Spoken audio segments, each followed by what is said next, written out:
একটা বিষয় হচ্ছে যে আমাদের বাংলাদেশের আইনে যে একটা বিষয় নিয়ে সবাই গোলমাল হয়, যে বিষয়টা হচ্ছে যে বাবার আগে যদি দাদার আগে যদি বাবার মৃত্যু হয়, সেক্ষেত্রে ছেলে মেয়ে সেই সম্পত্তি পাবে কি পাবে না, এটা নিয়ে আমাদের দেশে খুবই একটা ঝামেলা সৃষ্টি হয় সম্পত্তি বন্টনের ক্ষেত্রে।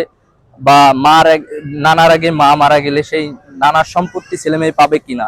কিন্তু এইখানে বিষয়টা হচ্ছে, এই আইনটা হচ্ছে বা এই নীতিটা হচ্ছে আহ হানাফি অনুসারে এই নীতিটা কার্যকর, বাট এই আইনটাকে ধ্বংস করে দিয়েছে আলোকেন আপনাদের মুসলিম পারিবারিক আইন 4 নং ধারা, যেটাতে বলা হয়েছে যদি আহ দাদার আগে বাবা মারা যায় বা নানার আগে যদি মা মারা যায়, তারপরেও বাপ জীবিত থাকা অবস্থায় ছেলে মেয়ে যে সম্পত্তি পেত, বাপ মারা যাওয়ার পরেও সেই একই সম্পত্তি পাবে। এখানে কেউ এটাকে খণ্ডন করতে পারবে না। বাংলাদেশের মুসলিম পারিবারিক আইন 4 নং ধারায় এটা ক্লিয়ার করে দেওয়া হয়েছে। সো এই বিষয়টা নিয়েই আমরা দেখি যে প্রতিনিয়ত সম্পত্তি বন্টনের ক্ষেত্রে ঝামেলা হয়। সো এখানে যতই ঝামেলা হোক না কেন, বর্তমানে এই আইনটা কার্যকর আছে। সো কোনোভাবেই এটা খণ্ডন করা যাবে না। ধন্যবাদ।